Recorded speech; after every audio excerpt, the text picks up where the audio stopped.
Hello दोस्तों, कैसे आप लोग। स्वागत है आपका आपके चैनल प्रतिपक्ष टीटा में। दोस्तों, आज हम लोग यहाँ पर 200 प्लस प्रश्न देखने वाले हैं। दोस्तों, जो आज हम लोग प्रश्न देखने वाले हैं, सारे के सारे प्रश्न आपके बहुविकल्पीय प्रश्न आपको यहाँ पर मिलेंगे। दोस्तों, जैसा कि आपको पता है कि आपको बहुविकल्प से 15 नंबर मिलता है। दोस्तों, आपका लक्ष्य क्या है, हमारा लक्ष्य क्या है। दोस्तों, आपको लाना है 15 में से 15 नंबर। ओके, तो क्योंकि आपके नंबर ऑप्शन से ही बढ़ते हैं और ऑप्शन से ही गिरते हैं। दोस्तों, आज हम लोग यहाँ पर पूरे की पूरे 200 क्वेश्चन देखने वाले हैं। दोस्तों, 200 क्वेश्चन से प्लस ही होगा आपका क्वेश्चन से यहाँ पर हम लोग देखने वाले हैं। और दोस्तों, अगर आपने अभी तक हमारे चैनल को सब्सक्राइब नहीं किया है तो सब्सक्राइब करिए, वीडियो को लाइक करिए, ताकि ऐसे ही क्लास आप तक सबसे पहले पहुंचे। दोस्तों, अब हम लोग यहाँ पर देर न करते हुए आइए चलते हैं सीधा क्वेश्चंस की ओर। प्रथम क्वेश्चन आपका है, प्रथम स्वाधीनता संग्राम की शुरुआत कब हुई थी। प्रथम स्वाधीनता संग्राम की शुरुआत आपका हुआ था 1857 में। दोस्तों, कब हुआ था, आपका हुआ था 1857 में। दोस्तों, क्वेश्चंस बहुत अधिक हैं, हम चाहते हैं कि आपको यहाँ पर हम कम टाइम में अधिक से अधिक क्वेश्चंस टेस्ट कराएं। दोस्तों, जो आपके चारों ऑप्शन हैं हम नहीं पढ़ेंगे, हम आपको दोस्तों हर क्वेश्चंस का आंसर देते हुए आगे बढ़ेंगे। ओके दोस्तों, ताकि टाइम ना ख़राब हो आप सबका, क्योंकि दोस्तों आप सबको अभी बहुत कुछ पढ़ना बाकी है। अब यहाँ पर हम देखते हैं सेकंड क्वेश्चन से।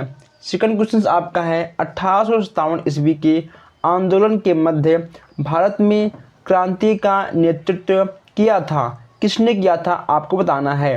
लक्ष्मीबाई जी, मंगल पांडे, नाना साहेब या फिर दोनों बहादुर खां ने। आए दोस्तों, इसमें आपका हो जाएगा यानी आपका हो जाएगा महारानी लक्ष्मीबाई। आपका क्वेश्चन नंबर दोस्तों दूसरा का आपका पहला सही हो जाएगा। अब हम चलते हैं आगे।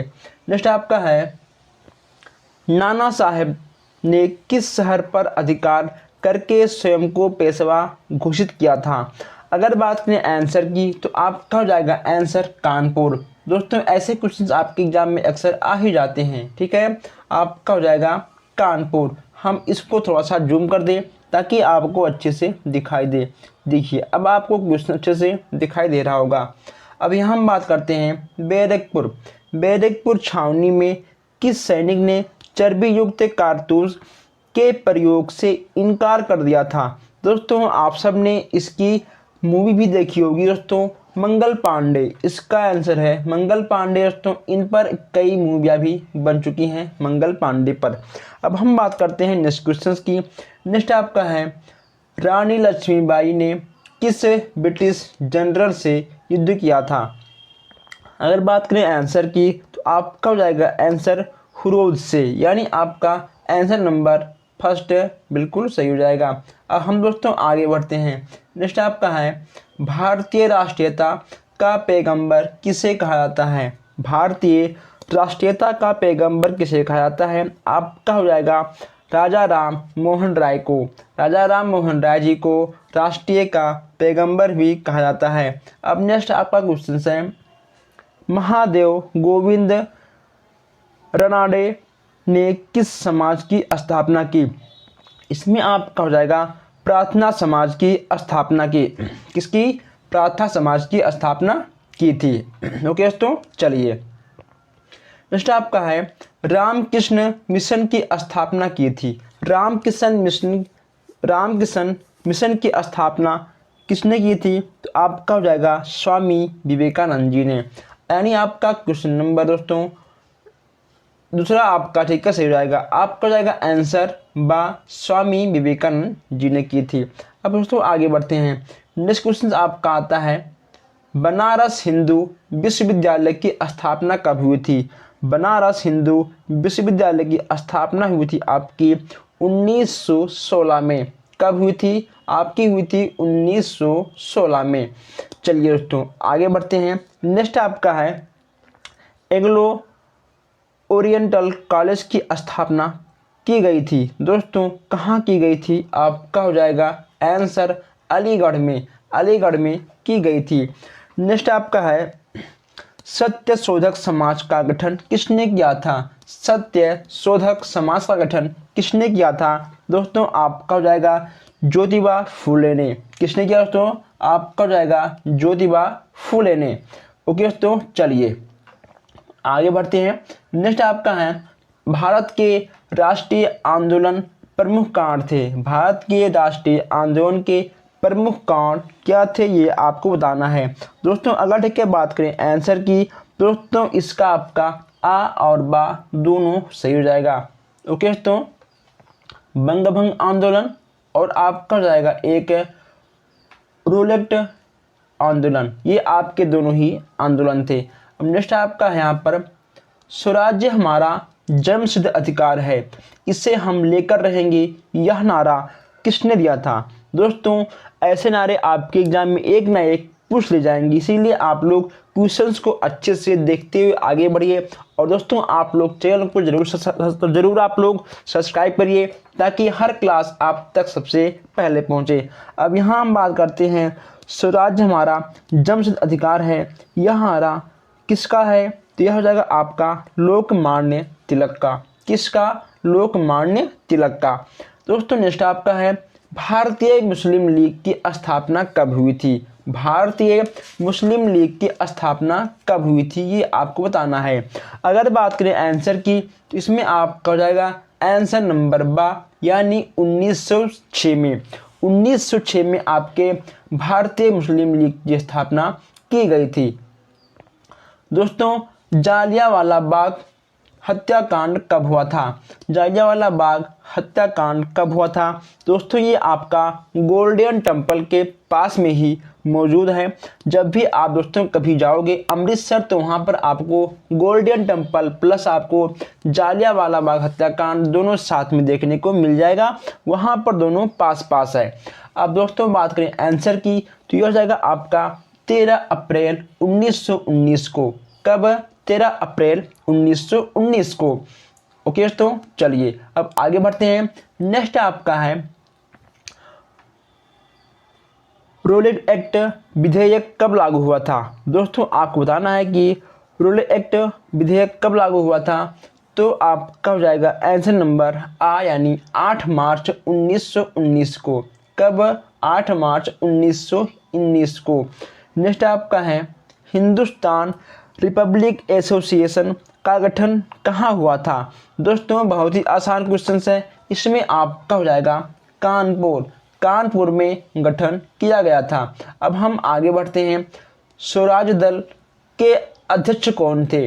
अब दोस्तों यहाँ पे आपसे बात किया गया है स्वराज दल के अध्यक्ष के बारे में, तो इसमें आपका हो जाएगा चित्तरंजन दास, यानी आपका आंसर नंबर बा दूसरा आपका सही हो जाएगा। दोस्तों आपको हर क्वेश्चन से ध्यान से देखते हुए चलना है, क्योंकि आपके दोस्तों क्वेश्चन यहाँ से आपको 15 में 15 नंबर देकर रहेंगे। दोस्तों इससे अच्छा क्लास आपको कहीं पर भी नहीं मिलेगा, इसलिए आप लोग चैनल को सब्सक्राइब करिए, वीडियो को लाइक करिए, प्लस वीडियो को अपने दोस्तों तक शेयर करिए। अब आगे बढ़ते हैं।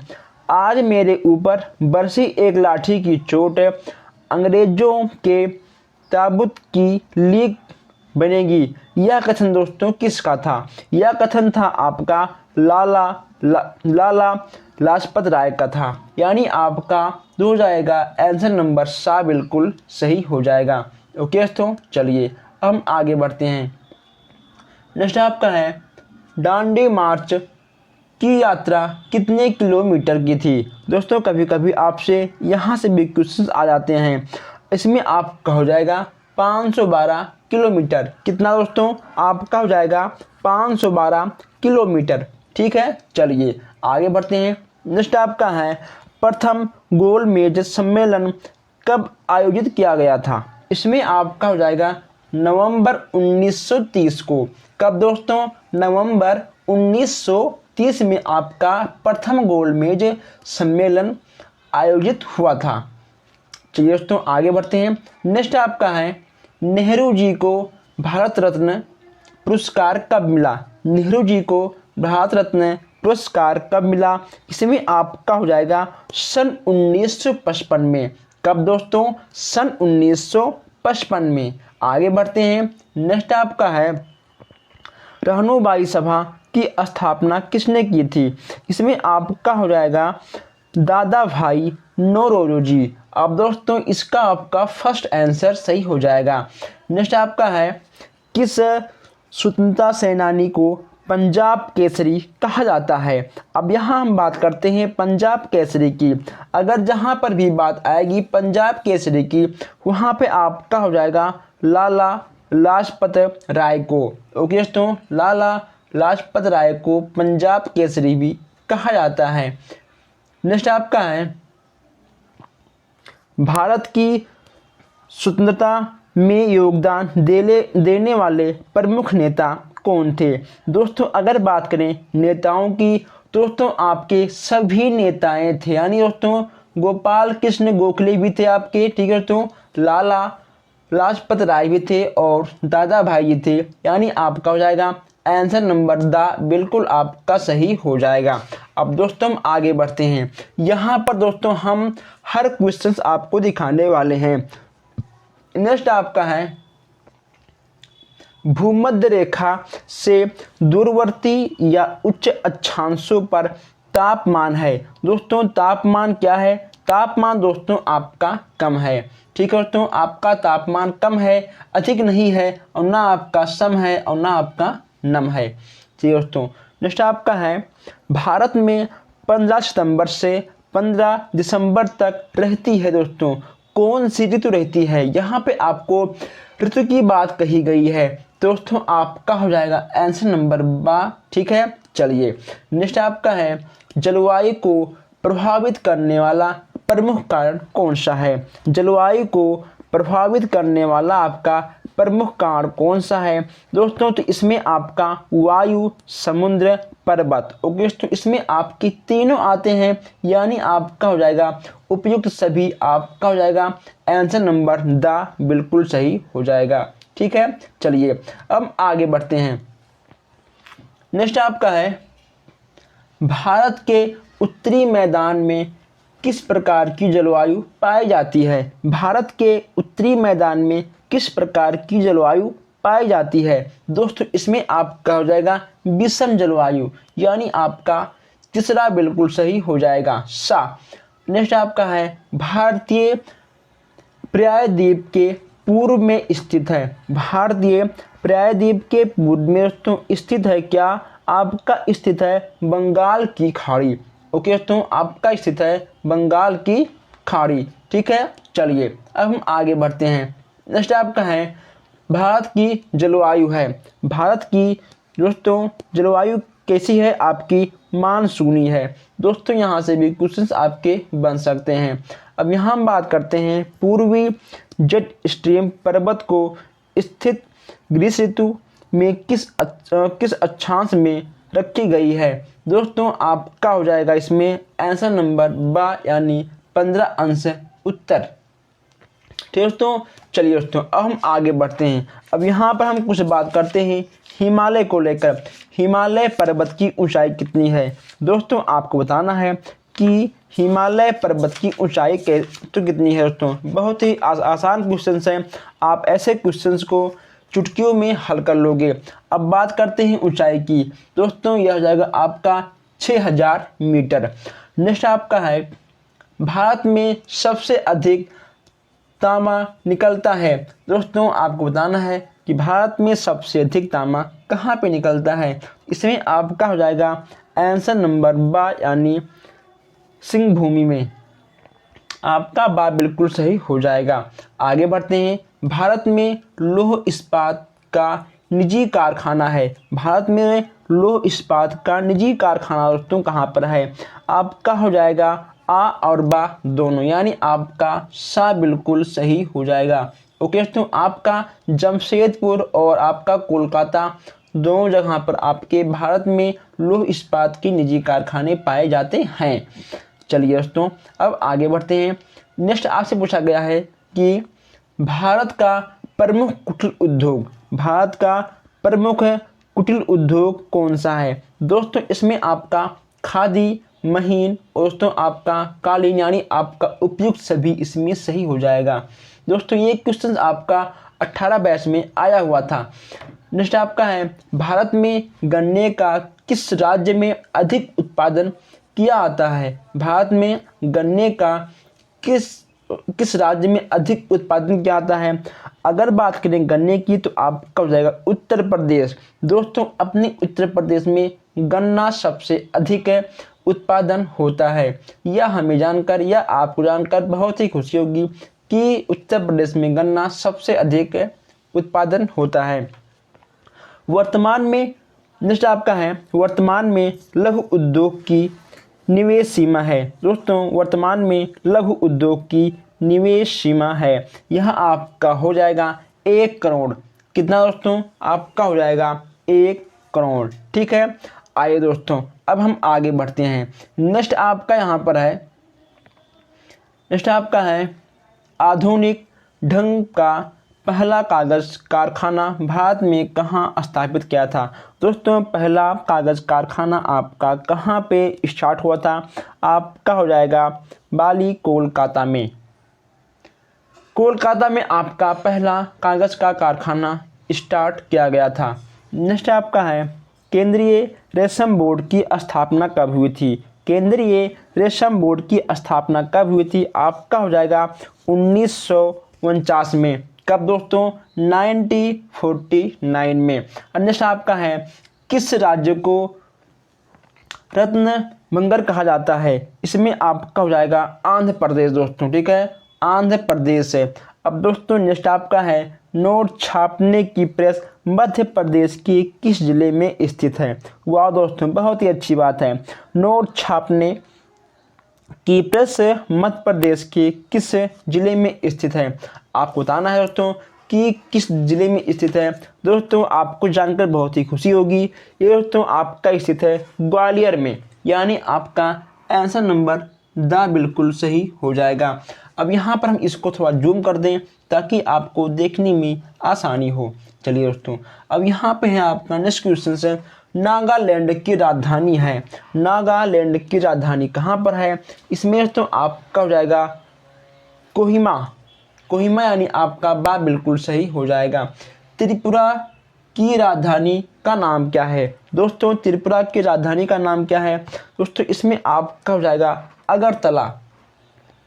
नेक्स्ट आपका है उत्तर प्रदेश में ऐसा कौन सा जिला है जिसकी सीमा 4 प्रदेशों को छूती है। दोस्तों बहुत ही अच्छा क्वेश्चन है। इसमें आपका हो जाएगा भदोही। दोस्तों भदोही एक जिला ऐसी है दोस्तों जो 4 प्रदेशों को छूती हुई निकलती है। भदोही आपका सही हो जाएगा। अब यहाँ हम बात करते हैं कुछ फूलों के बारे में।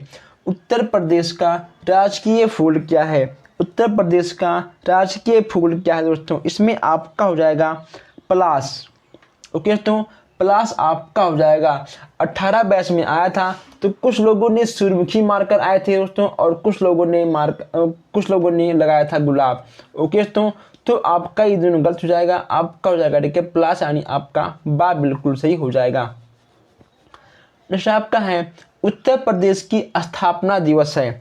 उत्तर प्रदेश की स्थापना दिवस है 1 नवंबर 1956 में। दोस्तों उत्तर प्रदेश की स्थापना हुआ था 1 नवंबर 1956 में। ठीक है चलिए नेक्स्ट आपका है कि कांच और बालू के उत्पादन में भारत में उत्तर प्रदेश का स्थान है। दोस्तों उत्तर प्रदेश का स्थान कौन सा है दोस्तों। प्रथम स्थान है। वाह दोस्तों बहुत अच्छा। आप लोग इसी बात पर वीडियो को लाइक करिए शेयर करिए और जो हमारे भाई बहन नए हैं वो लोग चैनल को सब्सक्राइब कर लें ताकि हर क्लास आप तक सबसे पहले पहुँचे। अब नेक्स्ट आपका है उत्तर प्रदेश में अमरूद के लिए उत्तर प्रदेश में अमरूद के लिए प्रशिक्षण एवं प्रयोग केंद्र स्थित है। दोस्तों कहाँ पे स्थित है। यह आपका हो जाएगा इलाहाबाद में। इलाहाबाद में आपका स्थित है। नेक्स्ट आपका है टेराकोटा का कार्य उत्तर प्रदेश में कहाँ होता है। इसमें आपका हो जाएगा औरंगाबाद। दोस्तों आपका बा वाला बिल्कुल सही हो जाएगा। अब हम आगे बढ़ते हैं। नेक्स्ट आपका यहाँ पर भृगु मंदिर कहाँ स्थित है। दोस्तों इसमें आपका हो जाएगा बलिया में दोस्तों, ठीक है, आपका बलिया में स्थित है। हम यहाँ पर थोड़ा तेज चल रहे हैं ताकि आपको अधिक से अधिक क्वेश्चंस को मिल जाए, क्योंकि आपको दोस्तों बहुत कुछ पढ़ना है और आपके पास टाइम बहुत कम है ना, इसलिए। चलिए दोस्तों, अब यहाँ पर हम दोस्तों आपका निश्चय हो जाएगा कि उत्तर प्रदेश का शास्त्रीय नृत्य क्या है। दोस्तों उत्तर प्रदेश का आपका शास्त्रीय नृत्य क्या है, ये तो आपको पता होगा दोस्तों, कथक, ठीक है दोस्तों। ये क्वेश्चंस आपके 18 बैच में आए हुए थे, कथक आपका हो जाएगा। हम यहाँ बात करते हैं दुधवा नेशनल पार्क उत्तर प्रदेश में कहाँ स्थित है। दोस्तों यह आपका हो जाएगा लखीमपुर खीरी। कहाँ पे दोस्तों, लखीमपुर खीरी आपका बिल्कुल सही हो जाएगा। दोस्तों आपके एग्जाम में ऐसे क्वेश्चंस बार बार आते हैं, आपको यहाँ से 15 नंबर मिल जाएंगे अगर आपने सारे क्लास को अच्छे से देखा होगा या फिर तो आप लोग देख रहे होंगे। दोस्तों अब यहाँ पर हम बात करते हैं कुछ नए क्वेश्चंस की। दोस्तों एक मिनट, अब यहाँ हम कुछ नए क्वेश्चंस की बात कर लेते हैं। दोस्तों आइए, अब यहाँ पर दोस्तों आपका पहला क्वेश्चन है, वायुमंडल में ओजोन की क्षति पहुँचाते हैं। दोस्तों जो हमारे वायुमंडल में ओजोन परत है उसे क्षति पहुँचाते हैं कौन। दोस्तों इसमें आपका हो जाएगा कार्बन मोनोऑक्साइड, यानी आपका आ वाला बिल्कुल सही हो जाएगा। सेकंड आपका है पर्यावरण वह बाह्य शक्ति है जो हमें प्रभावित करती है, पर्यावरण की यह परिभाषा दी है। दोस्तों यह परिभाषा आपका किसका हो जाएगा। दोस्तों ये हो जाएगा आपका बा, यानी आपका JS राज जी का। नेक्स्ट आपका है जल की रासायनिक, भौतिक एवं जैविक विशेषताओं में मुख्यतः मानवीय क्रियाकलापों से हास आ जाना ही जल प्रदूषण है। जल प्रदूषण की यह परिभाषा किसने दी थी। दोस्तों इसमें आपका हो जाएगा आंसर नंबर 7। दोस्तों इतने लॉन्ग क्वेश्चंस आपके एग्जाम में नहीं आते हैं, लेकिन दोस्तों आपको एक बार देखना तो बनता ही है, शायद आपके एग्जाम में ऐसे भी क्वेश्चन आ सकते हैं। चलिए नेक्स्ट आपका है, किसने कहा है निरर्थक ध्वनि ही ध्वनि प्रदूषण है। दोस्तों बहुत सही बात है दोस्तों, बिना मतलब का आवाज़ अधिक निकालने से दोस्तों आपका वह आवाज़ ध्वनि प्रदूषण में चेंज हो जाता है। इसमें दोस्तों आपका हो जाएगा आंसर नंबर द, यानी आपका चौथा बिल्कुल सही हो जाएगा। ठीक है चलिए आगे बढ़ते हैं। नेक्स्ट आपको हो जाएगा हरित गृह गैसों के बिना पृथ्वी का तापक्रम आयतन कम से कम कितना कम हो जाएगा। दोस्तों इसमें आपका हो जाएगा आंसर नंबर सा, यानी 30 सेल्सियस। ओके दोस्तों चलिए आगे बढ़ते हैं। ग्लोबल वार्मिंग नियंत्रण का प्रमुख उपाय क्या है। दोस्तों इसमें आपका हो जाएगा उपयुक्त सभी। दोस्तों आपके एग्जाम में होता क्या है, अगर आपको उपयुक्त सभी मिल जाता है तो दोस्तों 99.9% है। ओके दोस्तों 99.9% आपके आंसर उपयुक्त सही होते हैं। ओके दोस्तों तो आपको उपयुक्त सभी को देखते हुए मारना है। आपको क्वेश्चंस पूरा पढ़ने के बाद तभी आपको उपयुक्त सभी मानना है। कभी कभी क्या होता है कि आपके आंसर गलत भी होते हैं उपयुक्त सभी वाले। ठीक है चलिए आगे बढ़ते हैं। नेक्स्ट आपका है वायु में सल्फर डाइऑक्साइड एवं नाइट्रोजन ऑक्साइड की अधिकता से होता है। दोस्तों बहुत ही अच्छा क्वेश्चन है दोस्तों, इससे आपका हो जाएगा कैंसर, यानी आपका आ वाला बिल्कुल सही हो जाएगा। अब यहाँ पर हम बात करते हैं नेक्स्ट क्वेश्चंस की। नेक्स्ट आपका है पृथ्वी के तापमान में वृद्धि को कहते हैं। पृथ्वी के तापमान में वृद्धि को क्या कहते हैं। इसमें आपका हो जाएगा ग्लोबल वार्मिंग। दोस्तों आपका सा वाला बिल्कुल सही हो जाएगा। ठीक है चलिए अब दोस्तों यहाँ हम बात करते हैं मिट्टी की। मिट्टी में मैग्नेसाइट एवं धूल के कण मिलने पर बनती है। दोस्तों यह आपका बन जाएगा क्षारीयता। यानी आपका बा बिल्कुल सही हो जाएगा। अब दोस्तों हम बात करते हैं समान ध्वनि की तीव्रता कितनी होती है। दोस्तों बहुत ही आसान क्वेश्चन है, 80 डेसिबल। ठीक है दोस्तों, समान ध्वनि की तीव्रता आपका 80 डेसिबल का हो जाता है। अब यहाँ हम बात करते हैं नेक्स्ट क्वेश्चन की। नेक्स्ट आपका है कितने डेसिबल ध्वनि की तीव्रता पर मानव की मृत्यु संभव है। दोस्तों यानी अगर मनुष्य कितना तेज आवाज सुन ले वह मर जाएगा। दोस्तों 180 डेसिबल की आवाज अगर मनुष्य सुन ले दोस्तों उसकी मृत्यु भी हो सकती है। अभी हम बात करते हैं जैव प्रदूषण के संबंध में। दोस्तों इसका आपका उत्तर हो जाएगा जीवाणु और विषाणु से है। दोस्तों इसका संबंध है आपका जीवाणु और विषाणु से। दोस्तों हम यहाँ पे हम आपको हर टाइप के क्वेश्चन दे रहे हैं, क्योंकि आपके एग्जाम में मिक्स क्वेश्चन है, बहुविकल्प में आते हैं, इसलिए आपको सारे क्वेश्चंस को अच्छे से देखना है, पढ़ना है और वीडियो को शेयर करना है, और प्लस आपको चैनल को सब्सक्राइब भी करना है, वीडियो को लाइक भी करना है। अब यहाँ हम बात करते हैं नेक्स्ट क्वेश्चन की।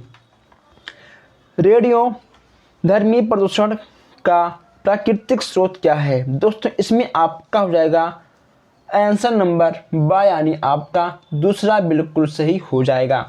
आगे बढ़ते हैं। नेक्स्ट आपका है ओजोन परत की अल्पता से बढ़ता है। दोस्तों ओजोन परत की अल्पता से बढ़ता है, इसमें दोस्तों आपका हो जाएगा चर्म रोग। दोस्तों अगर ओजोन परत अधिक हो जाएगा तो दोस्तों हमारे स्किन पर चर्म रोग होने की संभावनाएं बढ़ जाती हैं। अब यहाँ पर हम बात करते हैं कहाँ भाग रहे हो, अभी रुको, अभी 3 क्वेश्चन और है।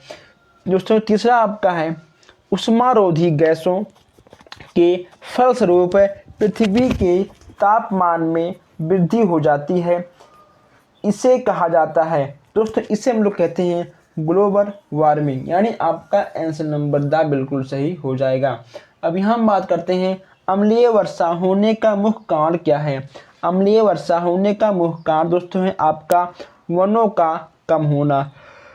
वनों का कम होना दोस्तों यानी आपका पहला बिल्कुल सही हो जाएगा। अब यहाँ हम बात करते हैं नेक्स्ट क्वेश्चन की। नेक्स्ट आपका है स्वच्छ भारत अभियान प्रारंभ हुआ था।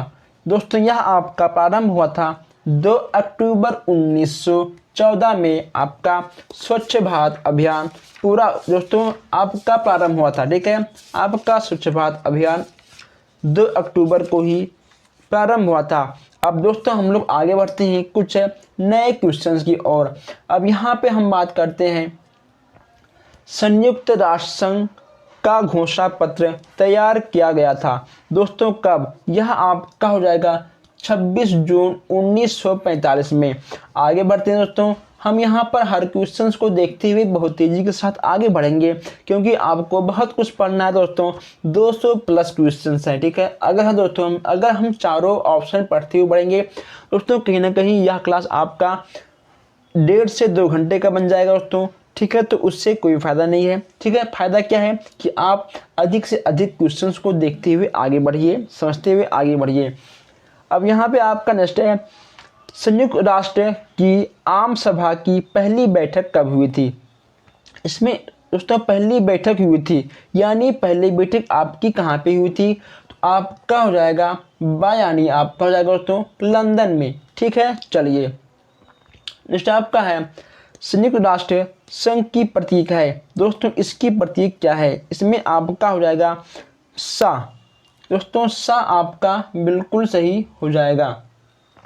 जैतून नाम दोस्तों आपको याद रखना है। ठीक है, जैतून की 2 वृत्ताकार शाखाएं। नेक्स्ट यहाँ पे आपका है नेक्स्ट दोस्तों आपका है कि संघ की व्यवस्थित सभा को कहते हैं। संघ की व्यवस्थित सभा को क्या कहते हैं, इसमें आपका हो जाएगा महासभा, यानी आपका आप बिल्कुल सही हो जाएगा। नेक्स्ट आपका है अंतर्राष्ट्रीय न्यायालय का मुख्य कार्यालय स्थित है। अंतर्राष्ट्रीय न्यायालय का मुख्य कार्यालय आपका स्थित है हेग में, यानी आपका हो जाएगा नीदरलैंड में। नेक्स्ट आपका है संयुक्त राष्ट्र संघ दिवस मनाया जाता है। इसमें आपका हो जाएगा 24 अक्टूबर को। ओके दोस्तों, आपका हो जाएगा 24 अक्टूबर को। अब यहाँ हम बात करते हैं 2016 में संयुक्त राष्ट्र संघ के सदस्य देशों की संख्या कितनी है दोस्तों? इसमें आपका हो जाएगा 193, यानी आपका नंबर 4 बिल्कुल सही हो जाएगा। अब यहाँ हम बात करते हैं संयुक्त राष्ट्र संघ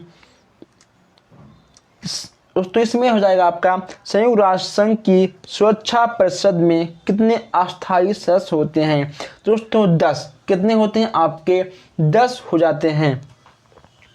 नेक्स्ट आपका है अंतर्राष्ट्रीय न्यायालय में न्यायाधीश का कार्यकाल होता है। अंतर्राष्ट्रीय न्यायालय के न्यायाधीश का कार्यकाल होता है दोस्तों 9 वर्ष का। कितने वर्ष का? आपका 9 वर्ष का हो जाएगा। अब यहाँ पर थोड़ा हम आगे बढ़ते हैं और देखते हैं नेक्स्ट क्वेश्चन से। अंतर्राष्ट्रीय परमाणु ऊर्जा अभिकरण की स्थापना कब हुई थी? यह हुआ था आपका 29 जुलाई 1957 में। ओके दोस्तों, आपका सी वाला बिल्कुल, यानी आपका सा वाला बिल्कुल सही हो जाएगा। अब यहाँ हम बात करते हैं नेक्स्ट क्वेश्चन की।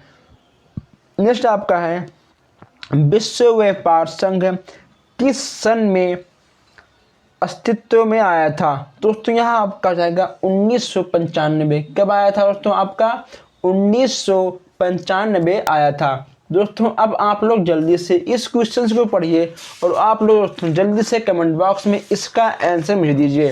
दोस्तों आप लोग कमेंट बॉक्स में आंसर नहीं दे रहे हो, इसका मतलब दोस्तों आप लोगों को आंसर बहुत ही कम आ रहा है, आपकी तैयारी बहुत ही कम है।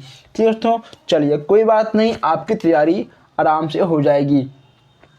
अब यहाँ पर हम बात करते हैं भारत में कितने वर्ष के अंतराल में जनगणना होती है दोस्तों? ये चीज़ तो सबको मालूम है, 10 वर्षों में दोस्तों, 10 वर्षों के अंतराल में ही भारत की जनगणना होती है।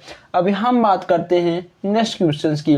नेक्स्ट आपका है भारतीय संविधान में कितनी भाषाओं को राज्यसभा का दर्जा दिया गया है दोस्तों? इसमें आपका हो जाएगा 22 भाषाएं दोस्तों। इसमें आपका 22 भाषाओं को दोस्तों आपके राज्यसभा में दर्जा दिया गया है दोस्तों। और आपको दोस्तों बता दें कि आपके 22 भाषाएं कौन कौन सी हैं। अगर आपको जानना है कि आपके 22 भाषाएं कौन कौन सी हैं तो आप एक पेन और एक कॉपी लीजिए दोस्तों और आप लोग लिखना शुरू करिए। जैसे कि दोस्तों आपका हिंदी, बंगाल, तेलुगु, मराठी, तमिल, उर्दू, गुजराती, ओके दोस्तों आपके कन्नड़, मलयालम, नेपाली, तुलु, ओके दोस्तों आपका नेक्स्ट आपको जाएगा गोड़, सिन्धी दोस्तों, फिर आपका हो जाएगा पंजाबी, ठीक है, मेहते, कुरुख है दोस्तों। तो ऐसे आपके कुल मिलाकर दोस्तों 22 भाषाएं हो जाती हैं। अगर दोस्तों बात करें कि दोस्तों भारत में 58 भाषाओं में दोस्तों स्कूलों में पढ़ाई जाती हैं। दोस्तों 58 भाषाएं स्कूलों में पढ़ाई जाती हैं। अब दोस्तों हम यहाँ पर आते हैं नेक्स्ट क्वेश्चन की ओर। नेक्स्ट आपका है राष्ट्रीय गान के रचयिता कौन थे? राष्ट्रीय गान के रचयिता कौन थे? आपके हो जाएंगे रविंद्रनाथ टैगोर, यानी आपका आंसर नंबर 12 बिल्कुल सही हो जाएगा। जब आपका राष्ट्रीय गान आ गया तो आपका राष्ट्रीय गीत भी आएगा। अब आपको बताना है राष्ट्रीय गीत किसके द्वारा लिखा गया था। यह आपका हो जाएगा बंकिम चंद्र चटर्जी दोस्तों, यानी आपका आंसर नंबर आ बिल्कुल सही हो जाएगा। अब यहाँ हम बात करते हैं मोर को राष्ट्रीय पक्षी घोषित कब किया गया था? मोर को राष्ट्रीय पक्षी घोषित कब किया गया था? यह आपका हो जाएगा 1963 में, यानी आपका दा वाला बिल्कुल सही हो जाएगा। अभी हम देखते हैं भारत का राष्ट्रीय वृक्ष है।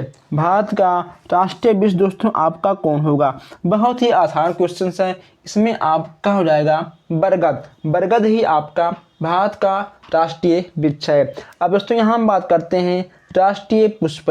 राष्ट्रीय पुष्प कमल की प्रतीक क्या है दोस्तों? जो आपका कमल है उसका प्रतीक है आपका दोस्तों पवित्रता, यानी आपका आंसर नंबर हो जाएगा बा। ओके दोस्तों, बा आपका बिल्कुल सही हो जाएगा।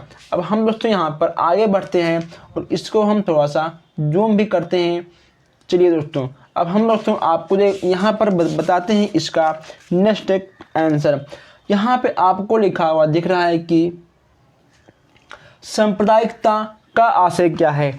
दोस्तों सांप्रदायिकता का आशय आपका हो जाएगा आंसर नंबर आ। दोस्तों नेक्स्ट आपका हो जाएगा अनुसूचित जातियों एवं जनजातियों का किस अनुच्छेद द्वारा आरक्षण दिया गया है। इसमें आपका हो जाएगा अनुच्छेद 15(4), यानी आपका बा वाला बिल्कुल सही हो जाएगा। ओके दोस्तों चलिए आगे बढ़ते हैं। नेक्स्ट आपका है भारतीय समाज की सबसे बड़ी बुराई क्या है।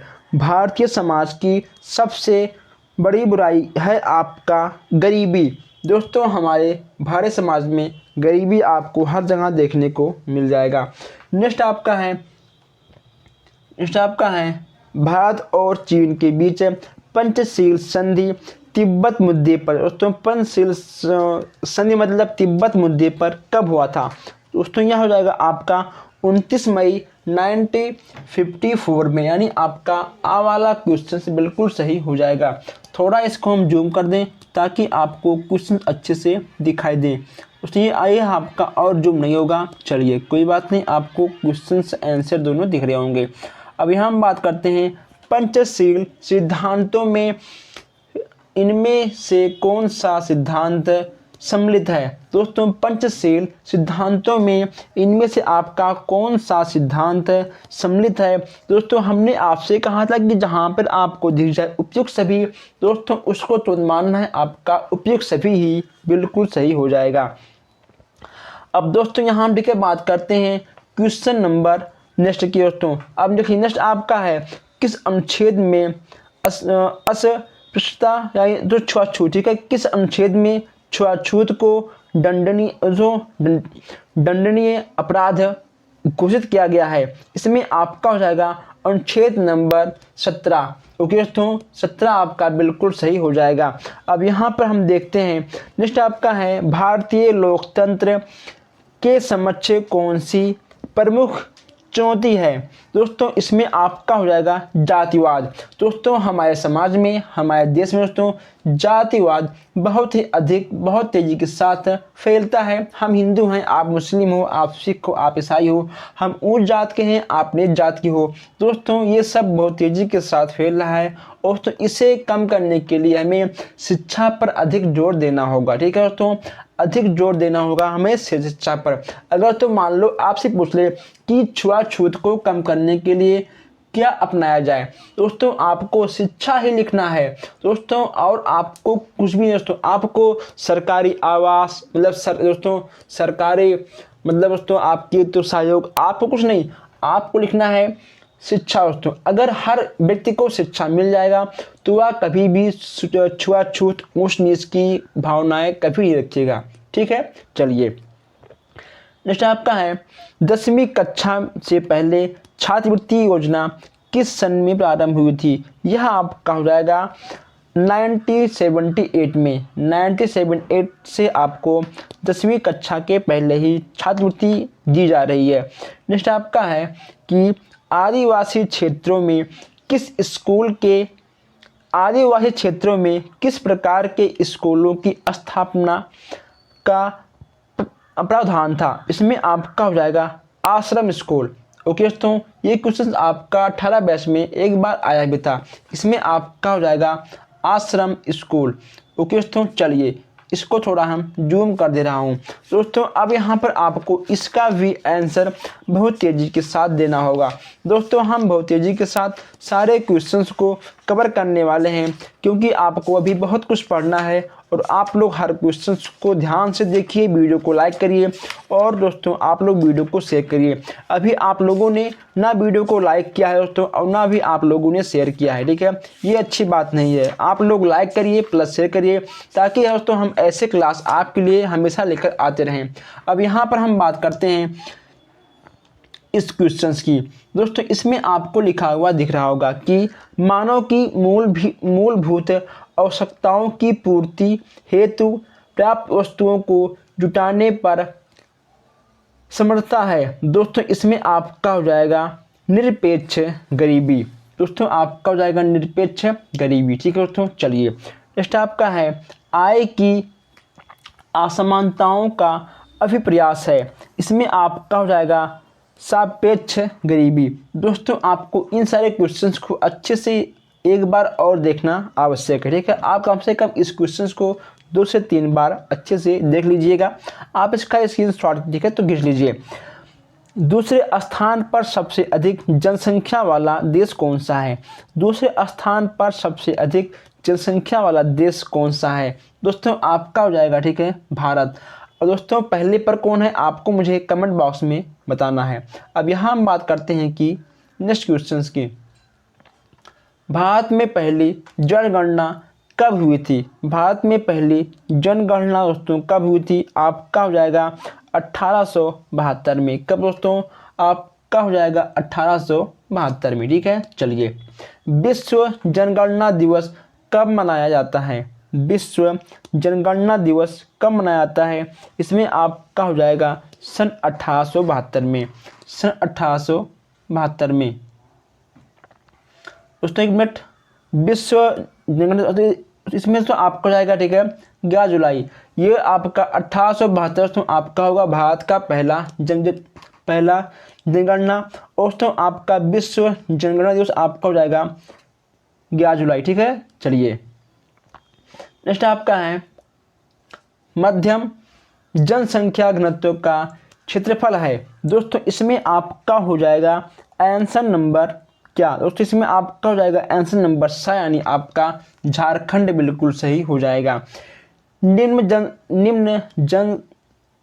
दोस्तों इसमें आपका होगा निम्न जनसंख्या घनत्व का क्षेत्र है। दोस्तों आपका हो जाएगा इसमें आंसर नंबर द, यानी सिक्किम। सिक्किम दोस्तों आपका जनसंख्या घनत्व का क्षेत्र है। दोस्तों इसमें आपका निम्न जनसंख्या घनत्व का क्षेत्र है सिक्किम। और यहाँ पे आपका है सर्वाधिक जनसंख्या घनत्व का क्षेत्र कौन सा है? सर्वाधिक की अगर बात की तो आपका हो जाएगा दिल्ली। दोस्तों दिल्ली में कहीं ना कहीं बहुत ही अधिक जनसंख्या घनत्व पाई जाती है। अब यहाँ हम बात करते हैं उत्तर प्रदेश की जनसंख्या कितनी है। दोस्तों उत्तर प्रदेश की जनसंख्या आपकी कितनी है दोस्तों?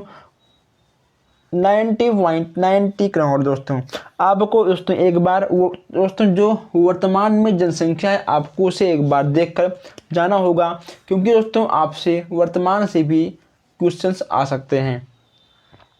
अभी हम बात करते हैं नेक्स्ट क्वेश्चंस की।